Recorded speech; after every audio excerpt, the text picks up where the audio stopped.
നമസ്കാരം, welcome to aim study centre. Aim study centre മറ്റൊരു മനോഹരമായ അധ്യായത്തിലേക്ക് എല്ലാ ഉദ്യോഗാർത്ഥികളെയും സ്വാഗതം ചെയ്യുന്നു അല്ലേ. അപ്പോൾ നമ്മൾ മത്സര പരീക്ഷകൾക്ക് വേണ്ടിയുള്ള യോഗ്യതാ പരീക്ഷകൾക്ക് വേണ്ടിയുള്ള വല്ലാത്ത തയ്യാറെടുപ്പിലാണ് അല്ലേ. അപ്പോൾ ആ തയ്യാറെടുപ്പുകൾക്ക് കൂടുതൽ കരുത്തേകാൻ നമ്മുടെ എയിം സ്റ്റഡി സെന്റർ ഈ പറയപ്പെട്ട പുതിയൊരു അധ്യായവുമായിട്ട് എത്തിയിരിക്കുകയാണ് അല്ലേ. അപ്പോൾ എനിക്ക് നിങ്ങൾക്ക് തന്നെ സുപരിചിതമായിരിക്കും. നമ്മൾ പല ക്ലാസ്സുകളിലായിട്ട് പല ഓൺലൈൻ അധ്യായങ്ങളായിട്ട് നമ്മൾ പലതവണ എന്ത് ചെയ്യുന്നുണ്ട്, കണ്ടുമുട്ടിയിട്ടുണ്ട്. അപ്പോൾ നിങ്ങളുടെ മത്സര പരീക്ഷകൾക്ക് യോഗ്യതാ പരീക്ഷകൾക്ക് വേണ്ടിയിട്ട് നമ്മൾ ഈ പറയപ്പെട്ട ഒരു വലിയൊരു സബ്ജക്റ്റാണ് ഇനിയുള്ള ദിവസങ്ങളിൽ നമ്മൾ എന്ത് ചെയ്യുന്നത്, ഒരുമിച്ച് കൈകാര്യം ചെയ്യാൻ പോകുന്നത്.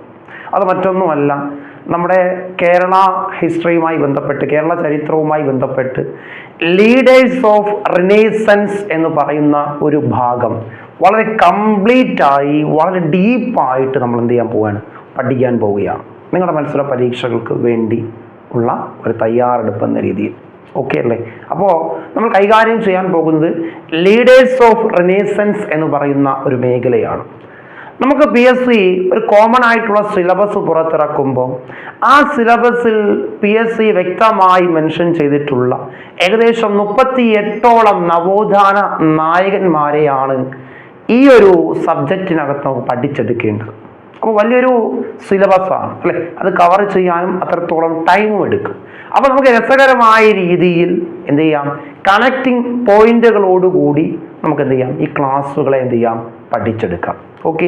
അപ്പോൾ എല്ലാ ഉദ്യോഗാർത്ഥികളെയും ഒരിക്കൽ കൂടി ഈ ഒരു ക്ലാസ്സിലേക്ക് ഞാൻ വീണ്ടും സ്വാഗതം ചെയ്യുന്നു. എന്നുള്ള സബ്ജക്റ്റ് ഇതാണ്, ലീഡേഴ്സ് ഓഫ് റിനൈസൻസ് എന്നൊരു സബ്ജക്റ്റാണ്. അപ്പോൾ ഈ അധ്യായത്തിൽ നമ്മൾ പരിചയപ്പെടാൻ പോകുന്ന വ്യക്തികൾ ഒരു വ്യക്തിയല്ല, പല വ്യക്തികളെയാണ് നമ്മൾ പല ഘട്ടങ്ങളിലായിട്ട് നമ്മൾ ഈ ക്ലാസ്സിലൂടെ മനസ്സിലാക്കാൻ പോകുന്നത്. നമുക്ക് നോക്കാം ആരൊക്കെയാണ് നമ്മൾ ആദ്യ ഘട്ടത്തിൽ, ആദ്യ പാർട്ടിൽ നമ്മൾ ആരെക്കുറിച്ചൊക്കെയാണ് പഠിക്കാൻ പോകുന്നതെന്ന് നമുക്കൊന്ന് വ്യക്തമാക്കാം. ഒന്ന്, നമ്മുടെ C. കേശവൻ എന്ന് പറയുന്ന വ്യക്തി. ആരാണ്? C. കേശവൻ എന്ന വ്യക്തി അല്ലെ. മത്സര പരീക്ഷകൾ ഇപ്പോഴുള്ള പ്രീവിയസ് ക്വസ്റ്റ്യൻ പേപ്പർ എടുത്ത് പരിശോധിച്ചാൽ അവിടെ മെയിൻ നവോത്ഥാന നായകന്മാർക്ക് അല്ല ഇപ്പോഴുള്ള ചോദ്യ പേപ്പറുകളിൽ ഇമ്പോർട്ടൻസ് നൽകി വരുന്നതായിട്ട് നമുക്ക് മനസ്സിലാക്കാൻ സാധിക്കും. ഇതുപോലെ ചെറിയ ചെറിയ നവോത്ഥാന നായകന്മാരുണ്ട്.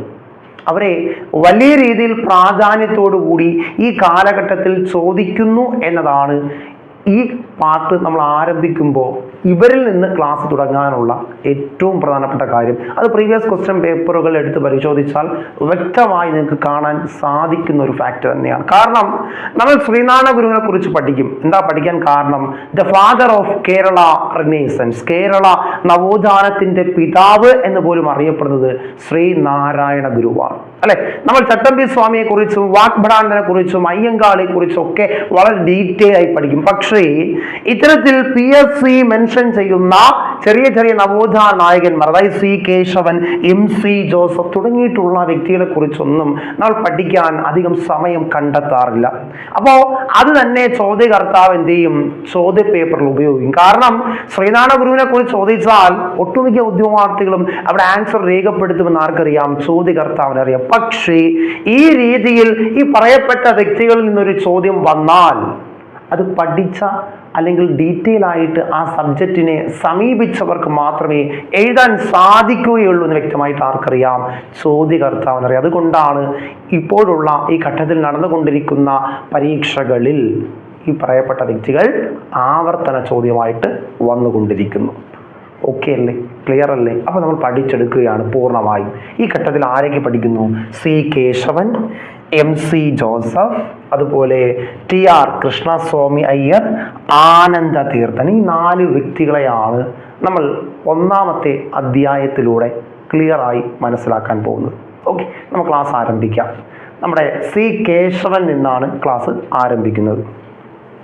അപ്പം ഞാൻ വ്യക്തമായി നിങ്ങളോട് നോട്ട് ചെയ്യാൻ പറയും. അതായത് ഞാൻ പറഞ്ഞു PSC അംഗീകരിച്ച ഏകദേശം 38 നവോത്ഥാന നായകന്മാരുണ്ട് അല്ലെ. അപ്പൊ ആ 38 പേരുടെയും ജനന വർഷവും ജന്മദേശവും പഠിച്ചു വെക്കുക എന്ന് പറയുന്നത് ചില്ലറ കാര്യമല്ല. അതുകൊണ്ട് നമുക്ക് പരീക്ഷയ്ക്ക് വരാൻ സാധ്യതയുള്ള കുറച്ച് വ്യക്തികളെ റാൻഡം ആയിട്ട് ഞാൻ അതിൽ നിന്ന് സെലക്ട് ചെയ്തിട്ടുണ്ട്. അപ്പൊ ആ വ്യക്തികളിലേക്ക് വരുമ്പോൾ ഞാൻ വ്യക്തമായി പറയും, ഇന്ന വ്യക്തിയുടെ ജനനവർഷം നിങ്ങൾ മസ്റ്റായും പഠിക്കണം, ഇന്ന വ്യക്തിയുടെ ജന്മദേശം നിങ്ങൾ മസ്റ്റായും പഠിക്കണം. അങ്ങനെ പറയപ്പെടുന്ന നവോത്ഥാന നായകന്മാരെ നിങ്ങൾ എന്ത് ചെയ്യണം, ഒന്ന് നോട്ട് ചെയ്ത് പ്രത്യേക പരിഗണന കൊടുത്ത് ആ ഭാഗങ്ങൾ പഠിച്ചോണം. ഓക്കെ അല്ലേ? എല്ലാവരുടെയും ജന്മവർഷം പഠിച്ചു വെക്കേണ്ട ആവശ്യമില്ല അല്ലെ. നമുക്ക് ആവശ്യമുള്ള ഫാക്റ്റുകൾ മാത്രം പഠിച്ചു പോയാൽ മതി, ആവശ്യമില്ലാത്ത ഫാക്റ്റുകളിലേക്ക് പോകണ്ട അല്ലെ. നമുക്കൊരു സിലബസ് തരുമ്പോൾ PSC അതിനകത്ത് എന്ത് വേണമെങ്കിലും ചോദിക്കാം. പക്ഷേ എന്ന് കരുതി നമുക്ക് വലിച്ചു വാരി പഠിക്കേണ്ട ആവശ്യമുണ്ടോ ചോദിച്ചാൽ ഒരു ആവശ്യവുമില്ല. നമ്മുടെ പഠനം സിസ്റ്റമാറ്റിക് ആയിരിക്കണം അല്ലെ. ആ പറയപ്പെട്ട ചോദ്യങ്ങൾ എങ്ങനെ നമുക്ക് വരാം, എങ്ങനെ നേരിടാം എന്നൊക്കെയാണ് നമ്മൾ മനസ്സിലാക്കേണ്ടത്. ഓക്കെ, നമുക്ക് ക്ലാസ്സിലേക്ക് വരാം. C. കേശവൻ, അദ്ദേഹത്തിന്റെ ജനന വർഷത്തിന് നിങ്ങൾ ഇമ്പോർട്ടൻസ് കൊടുക്കണം, ജന്മദേശത്തിനും നിങ്ങൾ ഇമ്പോർട്ടൻസ് കൊടുക്കണം. ഓക്കെ അല്ലേ? നോക്കിക്കേടാ, എന്ന് ജനിച്ചു 1891 മെയ് മാസം 23 ജനിച്ച കേരളത്തിന്റെ നവോത്ഥാന നായകനാണ്, സോഷ്യൽ റിഫോമർ ആണ് ആര്? C. കേശവൻ എന്ന് വ്യക്തമാക്കി പഠിക്കുക. അപ്പോൾ എൻ്റെ കൂടെ നിങ്ങൾ ആവർത്തിച്ചാൽ മാക്സിമം നമുക്ക് എന്ത് ചെയ്യാം, ഈ ക്ലാസ്സിന്റെ അവസാനം പക്ക ആ ക്ലാസ് നിങ്ങളിലേക്ക് എത്തും. അപ്പോൾ എൻ്റെ കൂടെ ഒന്ന് ആവർത്തിച്ച് 1891 മെയ് 23. എടാ, ഈ മേഖല പറഞ്ഞു പഠിച്ചാൽ മാത്രമേ നിങ്ങളുടെ മനസ്സിൽ തങ്ങി നിൽക്കുകയുള്ളൂ. അതുകൊണ്ട് മാക്സിമം ഞാൻ നിങ്ങളോട് പറയാൻ പറയും, എൻ്റെ കൂടെ നിങ്ങൾ ആവർത്തിച്ച് നോക്കൂ, ഉറപ്പായും റിസൾട്ട് ഉണ്ടാവും. അപ്പൊ എന്നാ ജനന വർഷം 1891 മെയ് മാസം 23 ജനിച്ചു. എവിടെ ജനിച്ചു? നമ്മുടെ മയ്യനാട് അല്ലെ. മയ്യനാട് ഏത് ജില്ലയുടെ ഭാഗമാണ് ചോദിച്ചാൽ നിങ്ങൾക്ക് വ്യക്തമായിട്ട് അറിയാം അല്ലെ. നമ്മുടെ കേരളത്തിൽ കൊല്ലം ജില്ലയുടെ ഭാഗമാണ് മയ്യനാട്. അങ്ങനെയാണെങ്കിൽ ഈ കൊല്ലം ജില്ല നിലവിൽ വന്ന വർഷം അല്ലെ. നമ്മൾ ഈ നവോത്ഥാന നായകന്മാരെ കംപ്ലീറ്റ് പഠിക്കുന്ന അവസരത്തിൽ ഈ ജില്ലകളുടെ രൂപീകരണവും ഇതിനോടൊപ്പം പഠിച്ച് നമ്മൾ കംപ്ലീറ്റ് ആക്കും. പറയുന്ന മനസ്സിലാകുന്നുണ്ട്? ആ രീതിയിലാണ് ക്ലാസ് നമ്മൾ അറേഞ്ച് ചെയ്തിട്ടുള്ളത്. അപ്പോ കൊല്ലം ജില്ലയിലെ മയ്യനാട് ജനിച്ച കേരളത്തിന്റെ സാമൂഹ്യ പരിഷ്കർത്താവാണ് C. കേശവൻ എന്ന് നിങ്ങൾ പഠിക്കുമ്പോ ആ കൊല്ലം ജില്ല നിലവിൽ വന്ന വർഷം ഒക്കെ നിങ്ങൾ പറഞ്ഞു കഴിഞ്ഞു അല്ലെ. എന്നാ 1949 ജൂലൈ മാസം 1 അല്ലെ. എന്താണ്? 1949 ജൂലൈ മാസം 1 നമ്മുടെ കൊല്ലം ജില്ല നിലവിൽ വന്നത്. കൊല്ലം മാത്രമാണോ? അല്ല. ഈ 49 ജൂലൈ 1 4 ജില്ലകളാണ് കേരളത്തിൽ രൂപീകരിക്കപ്പെട്ടത് അല്ലെ.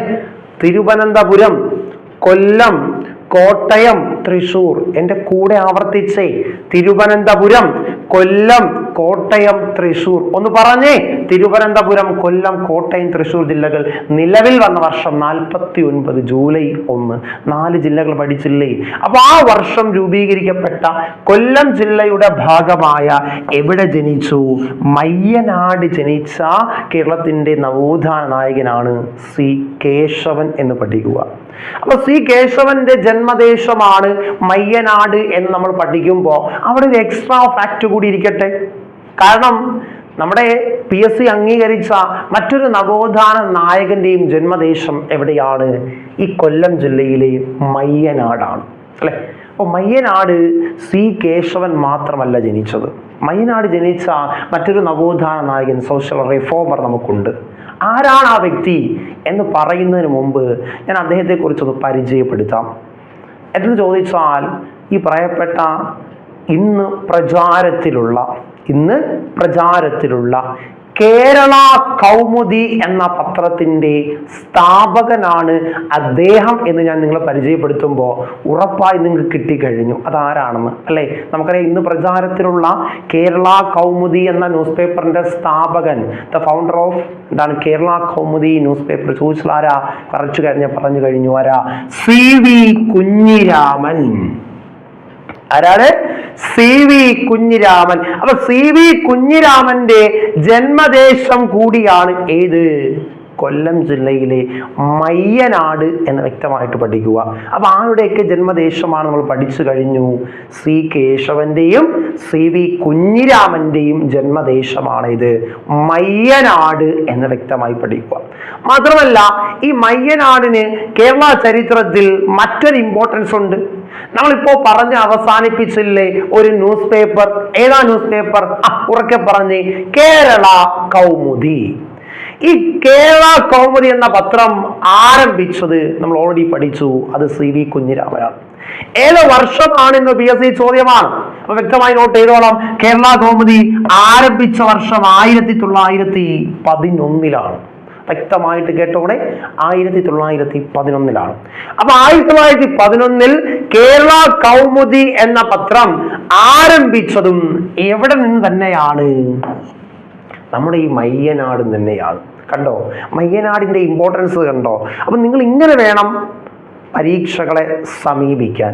ഈ രീതിയിലായിരിക്കും നിങ്ങളെ പഠനം പോകുന്നത് എങ്കിൽ നിങ്ങൾക്ക് ഈ പറയപ്പെട്ട ചുരുങ്ങിയ അവസരം കൊണ്ട് സിലബസ് കവർ ചെയ്ത് നല്ലൊരു റാങ്കിലേക്ക് എത്താൻ സാധിക്കും. പറഞ്ഞു മനസ്സിലാവുന്നുണ്ടോ? അപ്പൊ കേശവന്റെ ജന്മദേശം മാത്രമാണ് മയ്യനാടെന്ന് പഠിച്ചു പോകുന്നതിന് പകരം നമുക്ക് ആ മേഖലയിൽ ചോദിക്കാവുന്ന ഉപചോദ്യങ്ങൾ കൂടി കണക്റ്റിംഗ് ആയി പഠിച്ചു പോവുകയാണ് എങ്കിൽ നമ്മുടെ പഠനം അത് പൂർണ്ണമായി തന്നെ മുന്നോട്ട് പോകും. അതിനുവേണ്ടിയാണ് ഈ രീതിയിൽ ക്ലാസ് പ്രസന്റ് ചെയ്യുന്നത്. ഓക്കെ അല്ലേ? മാക്സിമം നിങ്ങൾ ഉപയോഗപ്പെടുത്തുക. അപ്പോൾ ഞാൻ മയ്യനാടിനെ കുറിച്ച് പറഞ്ഞു. എന്തൊക്കെയാ പറഞ്ഞത്? കൊല്ലം ജില്ലയിൽ ഉൾപ്പെട്ട പ്രദേശമാണ് മയ്യനാട്. 1949 ജൂലൈ മാസം 1 നിലവിൽ വന്ന കേരളത്തിലെ ജില്ലകളിൽ ഒന്നാണ് കൊല്ലം ജില്ല. ആ കൊല്ലം ജില്ലയിലെ മയ്യനാട് ജനിച്ച സാമൂഹിക പരിഷ്കർത്താക്കളാണ് 1 കേശവൻ, 2 CV കുഞ്ഞിരാമൻ. അദ്ദേഹം ആരംഭിച്ച കേരള കൗമുദി എന്ന പത്രം ആരംഭിക്കുന്നതും പ്രസിദ്ധീകരണം ആരംഭിക്കുന്നതും എവിടെ വെച്ചാണ്? മയ്യനാട് നിന്നാണ് വ്യക്തമായി പഠിക്കുക. അല്ലെ? ഞാനൊരു രസകരമായ ഫാക്ട് കൂടി പറയാം. അതായത് ഈ കേശവൻ, CV കുഞ്ഞിരാമൻ ഇവർ തമ്മിൽ തരക്കേടില്ലാത്ത ഒരു ചെറിയ റിലേഷൻ കൂടി ഉണ്ട്. അല്ലെ? ഈ 2 വ്യക്തികൾ തമ്മിൽ തരക്കേടില്ലാത്ത ഒരു ചെറിയ റിലേഷൻ കൂടിയുണ്ട്. അത് ചിലർക്കെങ്കിലും അറിയാമായിരിക്കും എന്ന് ഞാൻ വിശ്വസിക്കുന്നു. അതായത് ഇതിൽ ഒരാള് അമ്മായിയപ്പനും ഒരാള് മരുമകനുമാണ്. ഒരാള് അമ്മായിയപ്പനും ഒരാള് മരുമകനുമാണ്. അപ്പൊ ആരമ്മായിയപ്പൻ ആര് മരുമകൻ എന്ന് നിങ്ങൾക്ക് തീരുമാനിക്കാം. പക്ഷെ ആ തീരുമാനം എടുക്കുന്ന അവസരത്തിൽ അത് പൂർണ്ണമായി ശരിയായി വരണം എന്ന് മാത്രമേ നിർബന്ധമുള്ളൂ. അല്ലെ? അപ്പൊ ആരായിരിക്കും ഒരു അമ്മായിയപ്പൻ? നമ്മുടെ CV കുഞ്ഞിരാമൻ അമ്മായിയപ്പനും കേശവൻ മരുമകനുമാണ്. അതായത് CV കുഞ്ഞിരാമന്റെ മകളുടെ ഭർത്താവാണ് ആര്? കേശവൻ. അപ്പൊ എങ്ങനെ ഈ പറയപ്പെട്ട മരുമകനായത് എന്ന് പറഞ്ഞിരേണ്ട ആവശ്യമില്ലല്ലോ. അപ്പൊ രണ്ടുപേരും ഒരേ പ്രദേശത്താണ്, മയ്യനാട്. അങ്ങനെയൊക്കെ പഠിച്ചു വെച്ചോ. ഉറപ്പായി നിങ്ങൾക്ക് മത്സര പരീക്ഷകൾ ഹാളുകളിൽ എത്തുന്ന അവസരത്തിൽ ചോദ്യങ്ങൾ ചോദിക്കുന്ന അവസരത്തിൽ നിങ്ങളുടെ ഉറപ്പായി നിങ്ങളുടെ മൈൻഡിൽ അത് ഉണ്ടായിരിക്കും. ഓക്കെ അല്ലേ? അപ്പൊ കേശവൻ എന്നാ ജനിച്ചേ? 1891 മെയ് മാസം 23 ജനിച്ചു. ഓക്കെ അല്ലേടാ? എവിടെ ജനിച്ചു? മയ്യനാട്. ഏത് ജില്ലയുടെ ഭാഗം? കൊല്ലം ജില്ല. ഓക്കെ. മയ്യനാട് ജനിച്ച മറ്റൊരു നവോത്ഥാന നായകനാണ് ആര്? CV കുഞ്ഞിരാമൻ. അദ്ദേഹം ആരംഭിച്ച പ്രധാന പത്രമാണ് ഇത് കേരള കൗമുദി. ഇന്നും ആ പത്രം ഗംഭീരമായി പ്രചാരത്തിലുണ്ട്. ആ പത്രം ആരംഭിച്ച വർഷം എന്ന 1911. സ്ഥാപകനാരാ? CV കുഞ്ഞിരാമൻ. ഈ പത്രം ആരംഭിച്ചതിന് എവിടെന്നാ? മയ്യനാടെന്ന് വ്യക്തമായിട്ട് പഠിച്ചോണം. ഓക്കെ അല്ലേ? ക്ലിയർ അല്ലേ? നമുക്ക് അടുത്ത ഫാക്ടിലേക്ക് വരാമല്ലോ. കേശവൻ എന്ന സബ്ജക്റ്റിലേക്ക് വരുമ്പോൾ PSC ആവർത്തിക്കുന്ന 1-2 വിശേഷണങ്ങളുണ്ട്. അത് നിങ്ങൾക്ക് വ്യക്തമായിട്ട് അറിയാം. എന്തൊക്കെയാ വിശേഷണം? 1 സിംഹള, സിംഹം എന്നറിയപ്പെടുന്നു. അല്ലെ? PSC ചോദിക്കും the Renaissance leader who is known as Sinhala, സിംഹം എന്ന് ചോദിച്ചാൽ നിങ്ങൾ അവിടെ സ്വീകരിക്കേണ്ട ആൻസർ എന്താണ്? കേശവനാണ്. അദ്ദേഹം അറിയപ്പെടുന്ന മറ്റൊരു വിശേഷണമാണ് the uncrowned king of Travancore. എന്റെ കൂടെ ഒന്ന് ആവർത്തിച്ചേ.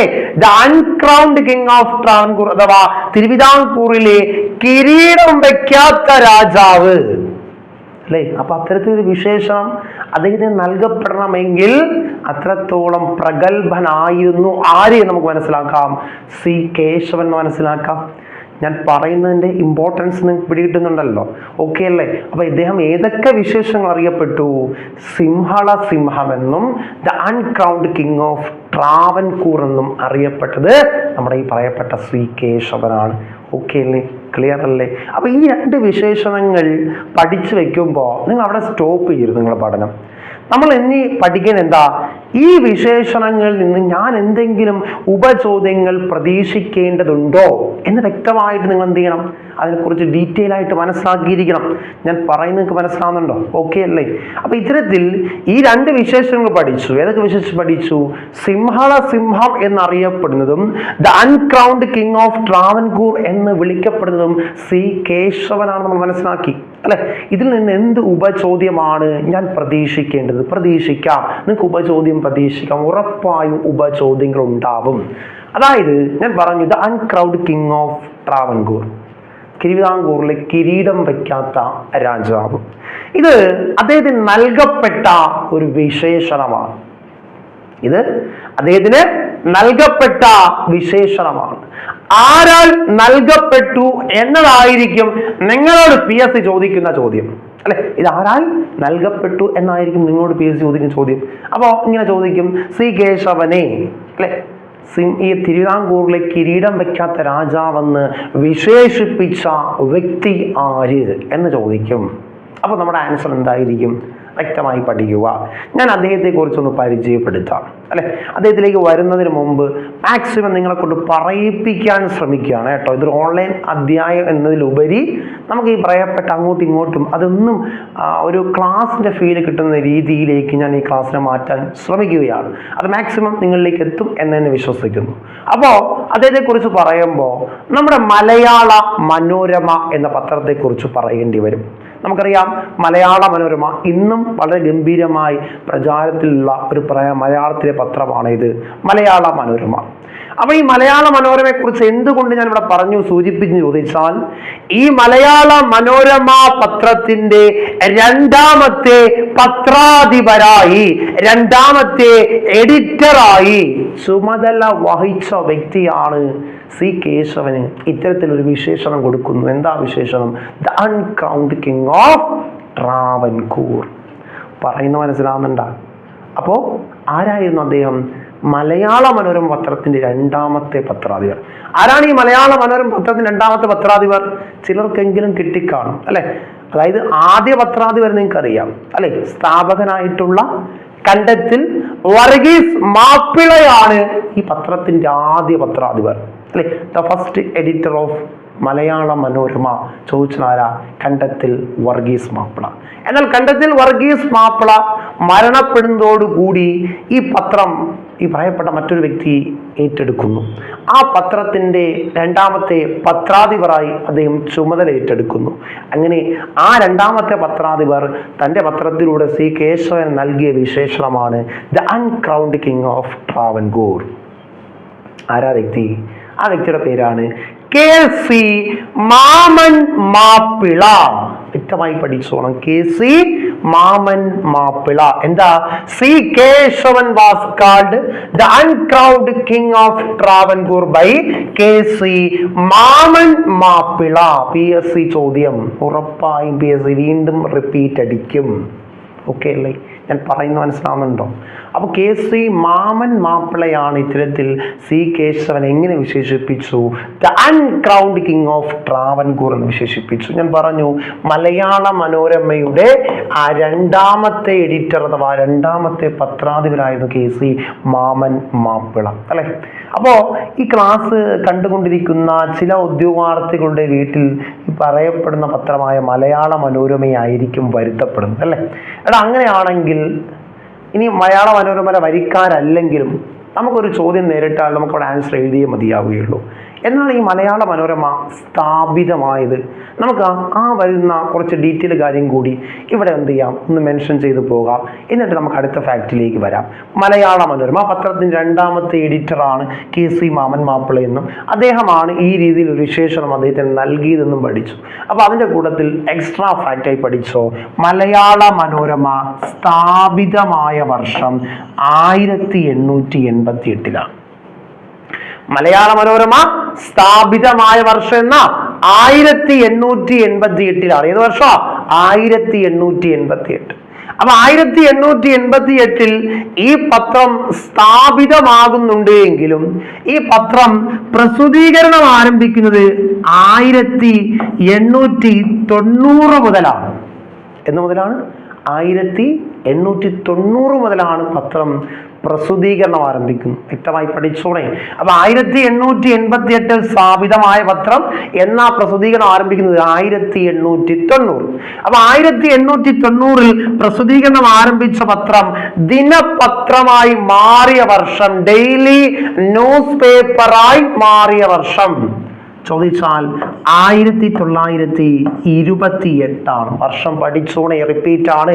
മലയാള മനോരമ ഡെയിലി ന്യൂസ് പേപ്പറായി മാറിയ വർഷം 1928. എന്താണ് ഈ ഡെയിലി ന്യൂസ് പേപ്പർ അഥവാ ദിനപത്രം എന്നുകൊണ്ട് ഉദ്ദേശിക്കുന്നത്? അതായത് പൊതു അവധികൾ ഒഴിച്ചു നിർത്തിയാൽ മറ്റെല്ലാ ദിവസങ്ങളിലും മുടക്കം കൂടാതെ ഒരു പത്രം പ്രസിദ്ധീകരിക്കപ്പെടുന്നുണ്ട് എങ്കിൽ ആ പത്രങ്ങളെയാണ് നമ്മൾ എന്തെന്ന് വിളിക്കുന്നത്? ദിനപത്രം അഥവാ ഡെയിലി ന്യൂസ് പേപ്പർ എന്ന് വിളിക്കുന്നു. അപ്പൊ ഇന്ന് പ്രചാരത്തിലുള്ള ഒട്ടുമിക്ക പത്രങ്ങളും, ഏത് പത്രം എടുത്താലും തുടക്കത്തിൽ അതൊന്നും എന്തല്ല, ഡെയിലി ന്യൂസ് പേപ്പർ ആയിരുന്നില്ല.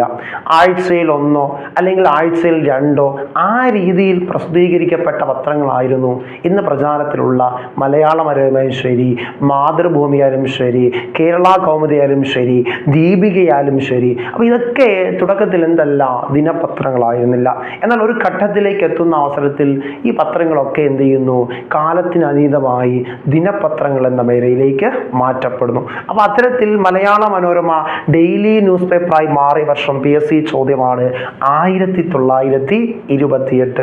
എന്നാൽ നിങ്ങൾ നേരിടുന്ന മത്സര പരീക്ഷയിൽ മലയാള മനോരമ എന്ന പത്രത്തെക്കുറിച്ച് നിങ്ങളൊരു പ്രസ്താവന ചോദ്യം നേരിടുകയാണ്. ആ പ്രസ്താവന ഇപ്രകാരമാണ്: മലയാള മനോരമ ചരിത്രത്തിൽ നിരോധിക്കപ്പെട്ട പത്രമാണ്. എന്താ പറഞ്ഞ്?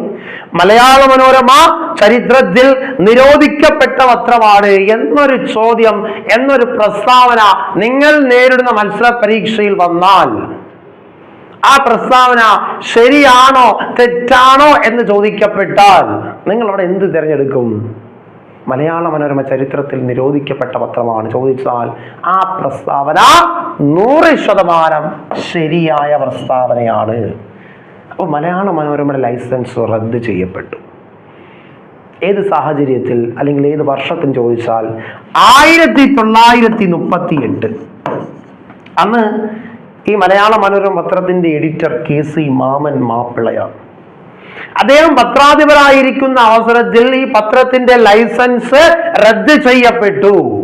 ഈ പത്രത്തിന്റെ മാത്രമല്ല, അന്നുണ്ടായിരുന്ന കേരള കൗമുദി ലൈസൻസ് റദ്ദ് ചെയ്യപ്പെട്ടു. അന്നുണ്ടായിരുന്ന നസ്രാൻ ദീപിക ലൈസൻസ് റദ്ദ് ചെയ്യപ്പെട്ടു. അപ്പൊ ഇന്നുണ്ടായിരുന്ന ഒട്ടുമിക്ക പത്രം ലൈസൻസ് റദ്ദ് ചെയ്യപ്പെടാൻ മാത്രം എന്താ സാഹചര്യം? 38 നമ്മുടെ തിരുവിതാംകൂറിൽ ഒരു പ്രക്ഷോഭം നടക്കുന്നുണ്ട്. അതാണ് ഉത്തരവാദ ഭരണ പ്രക്ഷോഭം. അതായത് ഒരു റെസ്പോൺസിബിൾ ഗവൺമെന്റിന് വേണ്ടി ദിവാൻ ഭരണം അവസാനിപ്പിച്ച് പ്രായപൂർത്തി വോട്ടവകാശത്തിലൂടെ ജനങ്ങളാൽ തിരഞ്ഞെടുക്കപ്പെടുന്ന ന്യൂനപക്ഷങ്ങളുടെ അവകാശങ്ങൾ ഒരുപോലെ സംരക്ഷിക്കുന്ന ഒരു റെസ്പോൺസിബിൾ ഗവൺമെന്റ് എന്ന ആവശ്യത്തോടു കൂടി 38 നമ്മുടെ തിരുവിതാംകൂറിൽ ഒരു പ്രക്ഷോഭം പൊട്ടിപ്പുറപ്പെട്ടു. അപ്പൊ ആ പ്രക്ഷോഭവുമായി ബന്ധപ്പെട്ട് വാർത്തകൾ കൈകാര്യം ചെയ്തു എന്ന് കാണിച്ചുകൊണ്ടാണ് അന്ന് തിരുവിതാംകൂറിന്റെ ദിവാനായിരുന്ന സ്വേച്ഛാധിപതിയായിരുന്ന സർ CP രാമസ്വാമി അയ്യർ ഇടപെട്ടുകൊണ്ട് മലയാള മനോരമ, കേരള കൗമുദി, നസ്രാണി ദീപിക പത്രങ്ങളുടെ ലൈസൻസ് റദ്ദ് ചെയ്യപ്പെട്ടു. അന്ന് ദിവാനാരാ? Sir CP Ramaswami Iyer. തിരുവിതാംകൂർ കണ്ട ഏറ്റവും സ്വേച്ഛാധിപതിയായിട്ടുള്ള ഒരു ദിവാനായിരുന്നു സർ CP.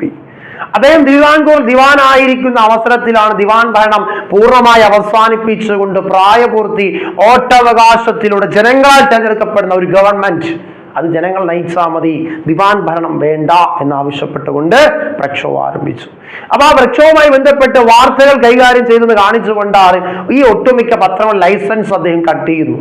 അങ്ങനെ നിരോധിക്കപ്പെട്ട വർഷം 1938. പക്ഷേ ഈ നിരോധനം പിൻവലിച്ച് ഇത് തുടങ്ങി വയ്ക്കാൻ അല്ലെങ്കിൽ വീണ്ടും പ്രസിദ്ധീകരിക്കാനുള്ള ഒരു അവസരം ലഭിക്കുന്നുണ്ട് എങ്കിലും KC മാമൻ മാപ്പിള അതിന് തയ്യാറാകുന്നില്ല. അല്ലെ, അതിന് അഭിമാനം അദ്ദേഹം തയ്യാറാവുന്നില്ല. കാരണം നമുക്കറിയാം, നമ്മുടെ ഇന്ത്യക്ക് സ്വാതന്ത്ര്യം കിട്ടുന്ന 1947 ഓഗസ്റ്റ് മാസം 15.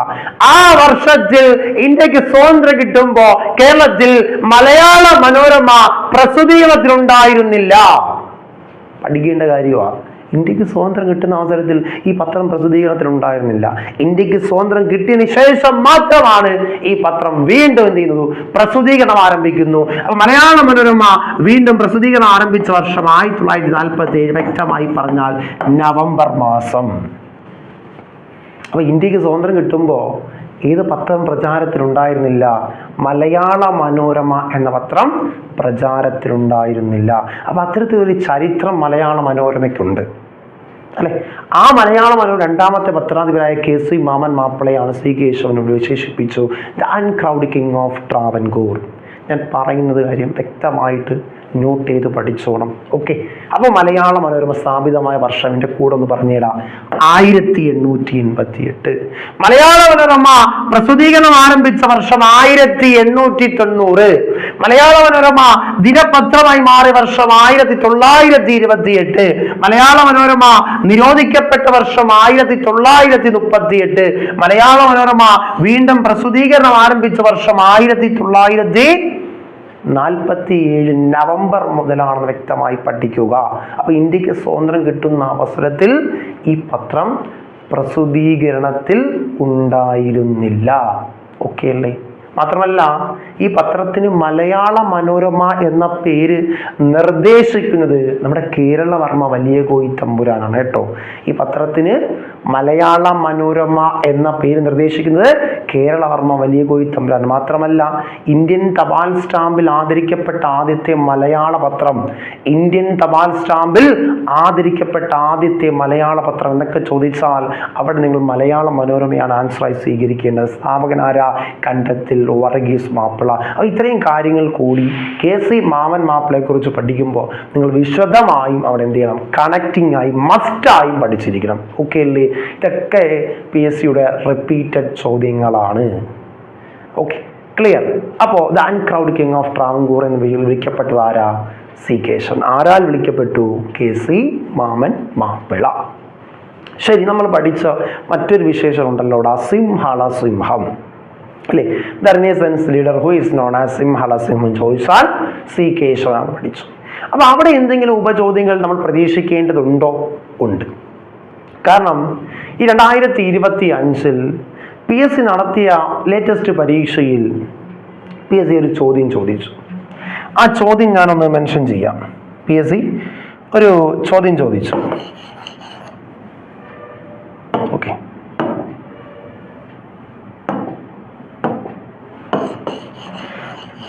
PSC ഒരു 2025 വളരെ ലേറ്റസ്റ്റ് ആയിട്ട് നടത്തിയ മത്സര പരീക്ഷയിൽ PSC ഒരു ചോദ്യം ചോദിച്ചു. എന്താണ് ചോദ്യമെന്ന് ഞാൻ അവിടെ മെൻഷൻ ചെയ്യാം.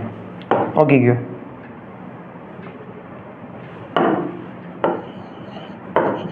കടത്തനാടൻ സിംഹം. എന്താ ചോദ്യം? കടത്തനാടൻ സിംഹം. PSC ലേറ്റസ്റ്റ് ആയിട്ട് ചോദിച്ച ഒരു ചോദ്യമാണ്. കടത്തനാടൻ സിംഹം എന്നറിയപ്പെട്ട വ്യക്തി ആര്? നമ്മൾ പഠിച്ചു സിംഹള സിംഹം എന്നറിയപ്പെട്ട വ്യക്തിയാണ് ആര്? C കേശവൻ. അപ്പൊ കടത്തനാടൻ സിംഹം. അപ്പോൾ നിങ്ങൾ പ്രീവിയസ് ക്വസ്റ്റ്യൻ പേപ്പറൊക്കെ വ്യക്തമായിട്ട് വർക്കൗട്ട് ചെയ്യുന്നുണ്ട് എങ്കിൽ ഉറപ്പായും ഈ ചോദ്യം നിങ്ങളിലൂടെ കടന്നു പോയിട്ടുണ്ട്. ഒരുപാട് ഉദ്യോഗാർത്ഥികൾ ആശയക്കുഴപ്പമുണ്ടാക്കിയ, ഒരുപാട് ഉദ്യോഗാർത്ഥികൾ സ്കിപ്പ് ചെയ്ത ഒരു ചോദ്യം കൂടിയാണ് ഈ ഒരു ചോദ്യം. കടത്തനാടൻ സിംഹം എന്നറിയപ്പെട്ട വ്യക്തി നമ്മുടെ മലബാറിൽ ജനിച്ച കുറുളി ചേകോൻ എന്ന് പറയുന്ന വ്യക്തിയാണ്. ഈ വ്യക്തിയെക്കുറിച്ച് നിങ്ങൾ അത്രത്തോളം പരിചിതനായിരിക്കത്തില്ല. നിങ്ങൾക്ക് സുപരിചിതമായ ഒരു വ്യക്തിയും അല്ല ഈ പറയപ്പെട്ട അതാണ് വ്യക്തി. അപ്പോൾ അദ്ദേഹമാണ് കുറുളി ചേകോൻ എന്ന പേരിൽ അറിയപ്പെടുന്നു. അപ്പൊ കടത്തനാടൻ സിംഹം എന്ന് വിശേഷിപ്പിക്കപ്പെട്ട വ്യക്തിയാണ് ആര്? കുറുളി ചേകോൻ എന്ന് വ്യക്തമായിട്ട് പഠിക്കുക. ഇത് 2025 വളരെ ലേറ്റസ്റ്റ് ആയിട്ട് ചോദിച്ച ചോദ്യങ്ങൾ ഒന്നാണ് ഇത്, കടത്തനാടൻ സിംഹം എന്നത്. അപ്പൊ ഓൾറെഡി നമ്മൾ പഠിച്ചു സിംഹള സിംഹം എന്ന് ചോദിച്ചാൽ C കേശവൻ. കടത്തനാടൻ സിംഹം എന്ന് ചോദിച്ചാൽ സ്വീകരിക്കേണ്ട എന്താ? കുറുളി ചേകോനാണ്. പക്ഷെ നമുക്കറിയാം കേരള സിംഹം എന്ന വിളിപ്പേരിൽ അറിയപ്പെട്ട വ്യക്തി കേരള സിംഹം ഓൾറെഡി നിങ്ങൾ പറഞ്ഞു കഴിഞ്ഞു അല്ലെ. കോട്ടയം കേരളവർമ്മ പഴശ്ശി രാജയാണ് നമ്മൾ എന്തെന്ന് വിളിക്കുന്നു? കേരള സിംഹം എന്ന് വിളിക്കുന്നു. നിങ്ങൾ മസ്റ്റായും കണക്റ്റിംഗ് ആയും പഠിക്കേണ്ട വസ്തുതകളാണ് ഞാൻ ഓരോന്നായി നിങ്ങൾക്ക് പരിചയപ്പെടുത്തുന്നത്. അപ്പൊ അതിന്റെ പ്രാധാന്യത്തോടു കൂടി പഠിച്ചോണേ. അപ്പൊ നമ്മൾ പഠിച്ചു സിംഹള സിംഹം എന്ന് ചോദിച്ചാൽ സി കേശവൻ, കടത്തനാടൻ സിംഹം എന്ന് ചോദിച്ചാൽ കുറുളി ചേകോൻ, എന്നാൽ കേരള സിംഹം എന്ന് ചോദിച്ചാൽ അത് കോട്ടയം കേരളവർമ്മ പഴശ്ശി രാജയാണ് അല്ലെ. കോട്ടയം കേരളവർമ്മ പഴശ്ശി രാജ അല്ലെ നമ്മുടെ കണ്ണൂരിൽ കൂത്തുപറമ്പിനടുത്തായി സ്ഥിതി ചെയ്തിരുന്ന ഒരു പ്രധാന രാജവംശമാണ് കോട്ടയം രാജവംശം. ആ കോട്ടയം രാജവംശത്തിലെ പ്രഗത്ഭനായിട്ടുള്ള ബ്രിട്ടീഷുകാരെ വിറപ്പിച്ച, ബ്രിട്ടീഷുകാരാൽ വധിക്കപ്പെട്ട കേരളവർമ്മ പഴശ്ശി രാജയാണ് കേരള സിംഹം എന്ന പേരിൽ വിളിക്കപ്പെടും.